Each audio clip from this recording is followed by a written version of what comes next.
Hola, soy Enrique Querjeta y me gustaría explicarte los conceptos de precarga y poscarga cardíacas.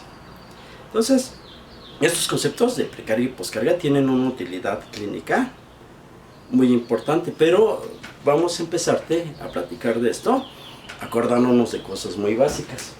Y tú te acordarás, o si estudias medicina o si no estudias medicina, pues debes tener en la cabezota que hay un concepto que se llama gasto cardíaco. El gasto cardíaco se refiere a la cantidad de sangre que expele el ventrículo izquierdo en un minuto. O sea, ¿qué tanto bombea de sangre el ventrículo izquierdo en un minuto? Si tú te acuerdas, en la circulación que nutre a todo nuestro organismo, se inicia en el ventrículo izquierdo, la sangre sale a las grandes arterias, pasa a los capilares, a las venas, y las venas desembocan en la aurícula derecha, a través de unas venas que se llaman cavas. Entonces, cuando tú hablas de gasto cardíaco, siempre conceptualizas el ventrículo izquierdo. Obviamente, el ventrículo derecho, que es responsable de la circulación menor, también tiene su gasto cardíaco, y en condiciones normales son muy parecidos los volúmenes de gasto cardíaco del ventrículo derecho y el ventrículo izquierdo. Pero cuando hablemos en esta clase de gasto cardíaco, vamos a acordarnos siempre de la circulación mayor y vamos a ponerle un valor muy especial al ventrículo izquierdo. Entonces, el gasto cardíaco quiere decir eso, qué tanta sangre expele tu ventrículo izquierdo en un minuto, y se puede representar matemáticamente. Y se representa matemáticamente por esta fórmula, que es volumen latido por la frecuencia cardíaca. La frecuencia cardíaca, no necesito explicarte, es la cantidad de veces que se contraen en un minuto los ventrículos. Los dos ventrículos en condiciones normales se contraen al mismo tiempo, por si no sabías. Pero interesante es que multiplicas la frecuencia cardíaca en un minuto por el volumen latido, la cantidad de sangre que expele un ventrículo izquierdo o un ventrículo derecho en un minuto. Que fíjate también, los volúmenes de sangre del volumen del ventrículo izquierdo y el derecho son muy similares, gastos cardíacos similares. Entonces, el ventrículo izquierdo o el derecho, en cada latido que hacen, laten un volumen o expelen un volumen de 70 mililitros, ¿no? Ya sé que parece anuncio de Yakult y luego me van a cancelar los videos porque no les di las gracias por poner esto, pero cada vez que el ventrículo izquierdo se late, expele un volumen de 70 mililitros. Fíjate, en condiciones normales. Entonces, esto está muy padre porque en la práctica clínica es muy útil guiarse. Hay muchos parámetros, pero el gasto cardíaco siempre da información cuando monitoreas a un paciente que es cardiópata. Y la mayor parte de los cardiópatas tienen gastos cardíacos bajos, es decir, la cantidad de sangre que expelen hacia el organismo es muy baja. Pero la mayor parte de los cardiópatas tienen problemas porque de lo que falla en esta fórmula es el volumen latido. Los ventrículos se enferman y en lugar de expeler 70 mililitros, expelen volúmenes menores. Entonces eso está intrínseco a la definición de falla cardíaca. Y entonces lo que hace el organismo para compensar, ¿qué crees, compadre? Pues si tú tienes un volumen latido pequeño, el sistema aumenta la frecuencia cardíaca. Eso, el mecanismo no lo vamos a explicar aquí porque es compensación con la frecuencia cardíaca, pero son útiles estas cosas para que te quede bien claro el gasto cardíaco. Entonces tienes un volumen latido pequeño e incrementas la frecuencia cardíaca. Y esto es así como de las leyes de medicina más tremendas. Siempre que oigas a un cardiópata, siempre que oigas la matraca de un cardiópata va a estar, o sea, con una frecuencia cardíaca altísima. Entonces, esto llega a ser muy importante porque a veces el volumen latido va disminuyendo conforme pasan los años. Son enfermedades crónicas y la frecuencia incrementa, pero llega un momento en que tú tengas una frecuencia muy anormalmente elevada, no vas a compensar el gasto cardíaco y tú tienes datos de falla cardíaca. Bueno, lo siguiente que te quiero decir es que también definimos el problema de la presión en clases pasadas. Y habíamos dicho que la presión arterial, vamos a hablar de presión arterial, depende del flujo de sangre que esté dentro de las arterias y del tono contráctil de las arteriolas. Las arteriolas, yo te dije que son como las llaves de agua de tu casa, que están cerradas y permiten que el tinaco tenga agua, pero esa agua genera una presión. Y esa presión que está generando esa misma agua acumulada genera el gradiente que permite que la sangre fluya de los sistemas de más presión a los de menos presión. Bueno, entonces vamos a ver en esta fórmula un condicionante muy importante.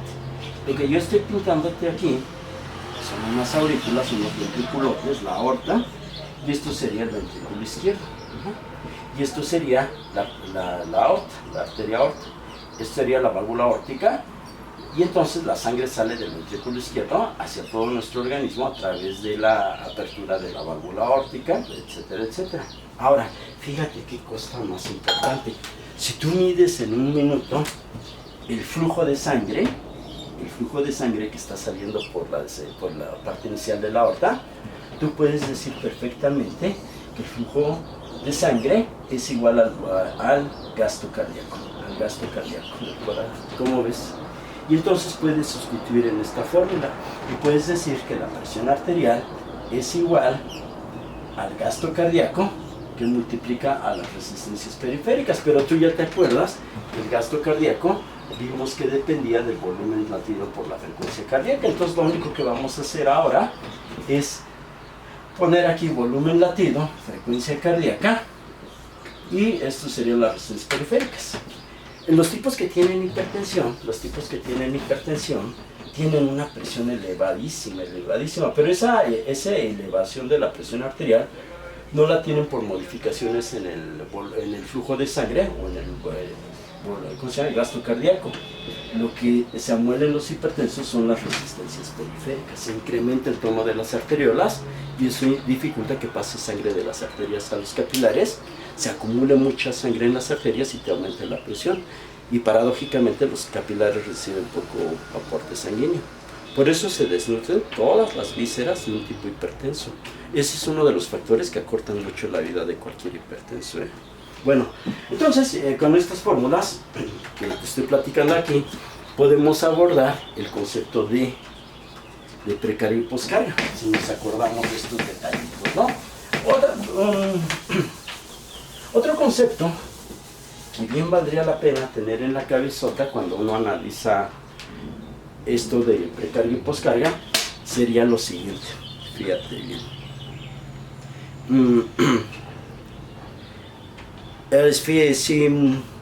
Tú puedes tener dos tipos de fallas cardíacas. Unas fallas cardíacas se asocian a que los ventrículos están enfermos y expelen un volumen latido muy pequeño, por lo tanto el gasto cardíaco está chafa, ¿no? Pero hay fallas cardíacas muy extrañas y muy comunes en donde los ventrículos están padres, muy sanos, pero no se llenan con sangre padre. Y si les llega poca sangre, a pesar de que estén muy bien los ventrículos, el volumen de sangre que expelen es un poco. A final de cuentas, tú tienes datos de falla cardíaca, ya sea porque no expelen bien sangre los ventrículos o porque no se llenan bien. Y cuando yo hablo de precarga, yo te hablo de todos los factores que determinen que se llenen padre o no se llenen padre de sangre los ventrículos. Y cuando ahora te hablo de poscarga, es qué tan fácil puede expeler sangre el ventrículo izquierdo, el derecho, hacia su sistema arterial. ¿Qué cosas facilitan que salga más sangre? ¿Qué cosas hacen que salga menos sangre del ventrículo izquierdo? Entonces, cuando yo hablo de un aumento de la poscarga, estoy hablando de factores que impiden que salga sangre padre del ventrículo izquierdo. Y cuando yo te hablo que hay un aumento de la precarga, quiero decir que se está llenando bien padre de sangre o se está llenando mucho el ventrículo izquierdo. Bueno, vamos a platicarte entonces todos estos detallitos y vamos a empezar con la precarga. Vamos a empezar aquí con el concepto de precarga. Y entonces, vamos a pintar de nuevo un corazón. Ya sé que está muy... No debo borrar el que ya puse, pero bueno, estamos aprovechando esto. Y ahí estaría nuestro corazón. Entonces vimos que el gasto cardíaco sería la cantidad de sangre que expele el ventrículo izquierdo en un minuto. Pero también hay que aprenderse, y lo expende a la circulación mayor, va por las arterias, a los capilares y regresa a la aurícula derecha. Entonces fíjate una cuestión muy importante, la cantidad de sangre que llega en un minuto a la aurícula derecha, recibe el nombre de retorno venoso, retorno venoso, retorno venoso. Así se llama eso. Así le decimos los médicos, ¿no? Retorno venoso. A la cantidad de sangre que llega en un minuto a la aurícula derecha. El retorno venoso en un individuo normal debe ser igual al gasto cardíaco. Porque fíjate qué cosa más cañona. Si tú sacas 5 mililitros de sangre del ventrículo, lo mandas a la circulación mayor, en un minuto llegan 5 litros de sangre a la aurícula derecha. Es decir, que el retorno venoso en condiciones normales debe ser igual que el gasto cardíaco. Esto creo que es fácil de entender. Ahora, entonces, hacemos otro paréntesis para que te acuerdes de esto. Y nosotros tenemos un ciclo cardíaco. En un ciclo cardíaco hay un fenómeno de sístole, de contracción ventricular, y luego sigue un fenómeno de diástole, de llenado ventricular. Pero resulta, imagínate que este es un ciclo cardíaco, ¿no? Entonces, la sístole inicia el ciclo cardíaco, pero la duración de la sístole es mucho menor que la duración de la diástole. Mucho menor de la duración de la diástole. Y esto es importante tenerlo en cuenta para lo que vamos a ver más adelante. Ahora, quiero mostrarte un detalle muy importante. Esta raya separa la sístole y la diástole. Si yo pintara otro ciclo cardíaco, aquí seguiría la sístole y luego la diástole, etcétera, etcétera. Pero esta raya separa la sístole y la diástole. Y en la diástole, cuando los ventrículos están relajados, se están llenando de sangre. Entonces, fíjate qué cuestión muy importante. Así como dividimos la sístole de la diástole, ahora vamos a dividir, porque se nos pega la gana, por fines didácticos y porque así es, a la diástole en 3 tercios. Y aquí pongo un tercio de la diástole, esto sería el segundo tercio de la diástole, y esto sería el tercer tercio de la diástole. Entonces, las diferentes etapas de la diástole tienen diferentes nombres. Esto sería la protodiástole, lo primero. Esto la mesodiástole, a la mitad. Y esto sería la telediástole, la diástole al final. Entonces, yo te he dicho que se llenan de sangre los ventrículos. Y entonces, fíjate qué cuestión más interesante. Se abre, el fenómeno que determina que se empiezan a llenar de sangre los ventrículos es la apertura de la válvula mitral del lado izquierdo y la tricúspide del lado derecho. Pero eso no nos importa, ¿no? El chiste es que se abren estas válvulas y sale sangre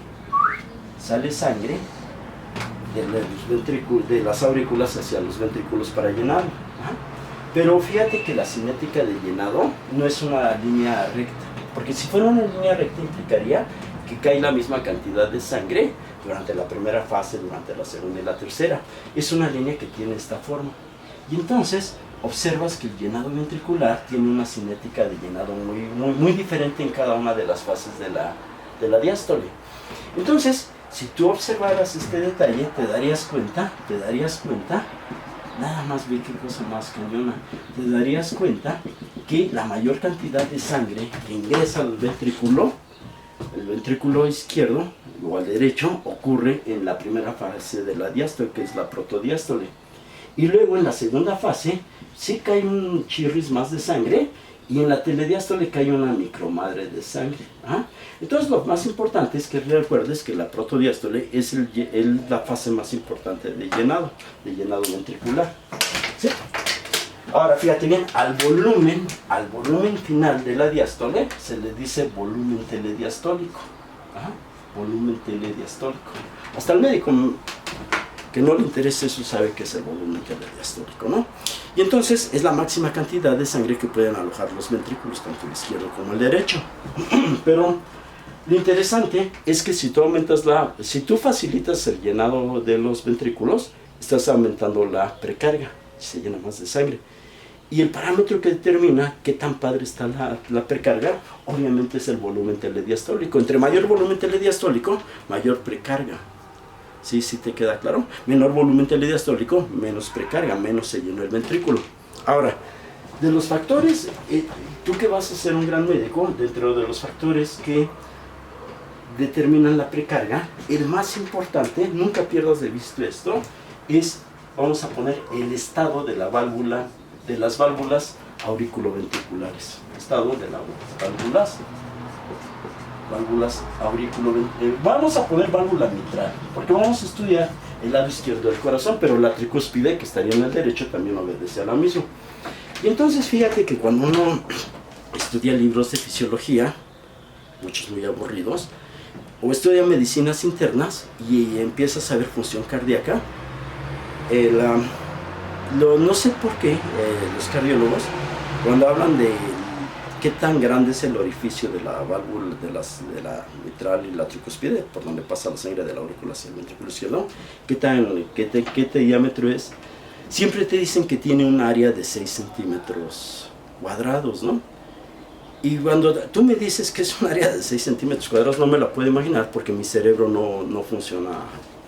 Me imagino que está sexagesimal, no sé, güey. Pero el chiste es que nadie se puede imaginar eso a menos que se dedique a estudiar estas cosas. Y entonces, fíjate qué cosa más interesante. El área de la válvula mitral tiene 6 centímetros cuadrados. Vamos a traducir esto para ver a qué equivalen 6 centímetros cuadrados, para que te des cuenta de cómo está el orificio de la mitral. Y entonces, hay una fórmula. Creo que la única vez que he usado una fórmula que me enseñaron en la secundaria, que me enseñaron a no pensar, es una fórmula que determina el área, que el área es igual a pi por radio al cuadrado. No vamos a meternos mucho en detalles, pero fíjate qué vamos a hacer. Nosotros sabemos el área, sabemos el valor de pi, entonces vamos a despejar r.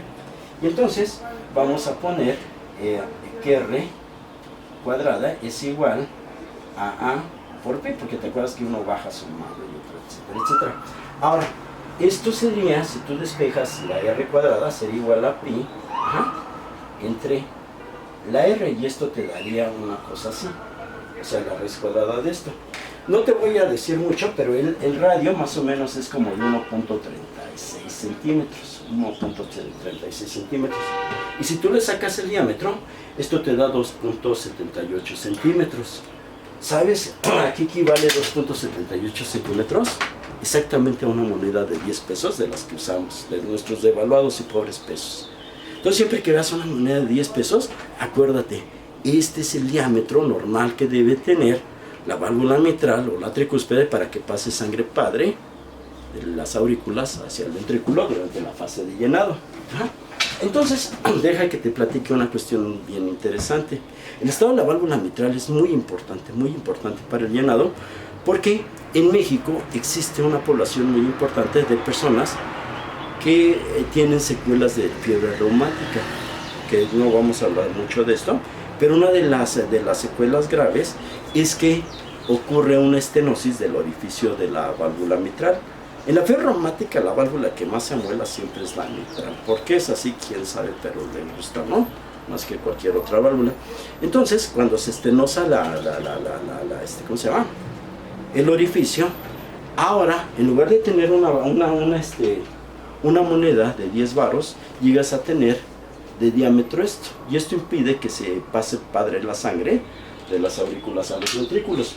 Si tú estudiaras en una persona que tiene una estenosis importante de la válvula mitral, tú observarías que el llenado ventricular se modifica de manera considerable, y que cuando analizas cuál fase es la que se amuela más, es la protodiástole.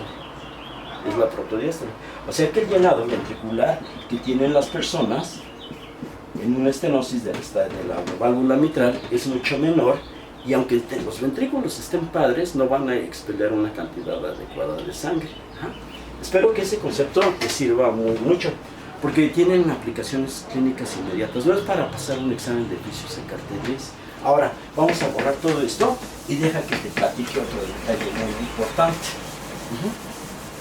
Que te podría platicar algunos detalles de aquí, pero pues tengo poco tiempo. Pero te voy a platicar ahora otro fenómeno que determina la precarga. Obviamente, el segundo sería el retorno venoso. El retorno venoso sería otro factor muy importante. Y habíamos dicho que el retorno venoso es la cantidad de sangre que arriba a la... Espérame porque voy a pisar esta pendejada. Estas son de mi hijo y les tiene como si fueran perros. Hija de puta. Bueno, entonces, esto del retorno venoso es un concepto que también determina cómo está la precarga. Si aumenta el retorno venoso, obviamente aumenta la precarga. Si es menor la cantidad de sangre que llega a la aurícula derecha, disminuye también la poscarga. Pero el retorno venoso a su vez está condicionado por varios factores. Y fíjate qué cosa más interesante. Uno de los factores que determinan el retorno venoso es la volemia. Es decir, el volumen de sangre, ¿no? Y nosotros sabemos que en condiciones normales tenemos un volumen de sangre de 5 litros. Entonces, imagínate a un tipo que lo asaltan, ¿no? Y le dan un navajazo o le dan un plomazo y le rompen un gran vaso, una radial, y empieza a salir sangre de manera tremenda. Entonces, este individuo está perdiendo volumen de sangre de manera muy importante. Y entonces va a disminuir el retorno venoso por la cuestión obvia de que hay menos sangre en el sistema, a menos que parches el hoyo, pero va a estar perdiendo volumen y por lo tanto va a disminuir el retorno venoso. De hecho, muchas de las personas que mueren desangradas, desde los toreros hasta los tipos que son baleados en la calle, pierden tanto volumen que ya no llega, o la cantidad de sangre que llega a los ventrículos es tan poca que no alcanza a distenderlos y por lo tanto durante la contracción ventricular no expele ya sangre. O sea, entonces ellos hacen una falla cardíaca tremenda por precarga. Ahora, quiero también mostrarte que junto con la volemia, otro factor que determina qué tan padre sea el retorno venoso sería la contracción de las arterias, de las venas. La contracción venosa juega un papel muy importante exactamente en el mantenimiento del retorno venoso.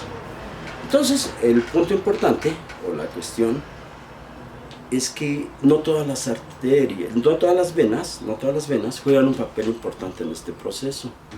Fíjate que las venas de la circulación mesentérica y las venas del riñón tienen una elevada expresión de receptores alfa-1 y que cuando la noradrenalina, el simpático, activa estos receptores, tú tienes una contracción de las venas y entonces aumenta el retorno venoso. Exactamente como cuando tú te tomas un Bonais,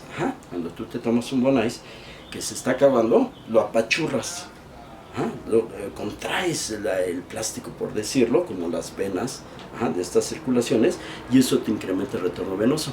O como cuando aplastas una pasta de dientes, ¿no? O sea, aumenta el flujo sale la pasta de dientes, exactamente igual. Entonces, el tono contractil venoso juega un papel muy importante para mantener un retorno venoso adecuado, ¿sí? Otro factor que determina también la cantidad de sangre que arribe al ventrículo izquierdo al derecho radica en la frecuencia cardíaca. Nosotros tenemos 70 latidos por minuto. Imagínate que voy a poner un ciclo cardíaco de una persona que tiene 70 latidos por minuto. Esto sería la sístole, esto sería la diástole, y está bien. Ahora imagínate una persona que tiene una frecuencia cardíaca, por lo que tú quieras, de 120 latidos por minuto. Entonces, cuando tú analizas ese ciclo cardíaco, ¿qué crees que observas? Obviamente se hace más corto, dura menos, pero el fenómeno que se acorta no es la contracción de los ventrículos, sino es la diástole. Entonces, altas frecuencias cardíacas no dan chance de que se llene padre el ventrículo izquierdo porque no le da tiempo de llenarse. Y ese es un hándicap muy en contra, ¿no? O sea, frecuencias cardíacas por arriba de 120, 130, realmente pueden producirte una falla cardíaca de precarga importante, sobre todo en personas muy viejitas. Entonces, sí te queda claro estos fenómenos, ¿no? La precarga y todo eso. Sí, hasta ahí no tenemos ningún problema, ¿no? Esto de la precarga. Ahora te voy a enseñar la poscarga, pero voy a apagarle a la cámara porque está por acabarse la tinta.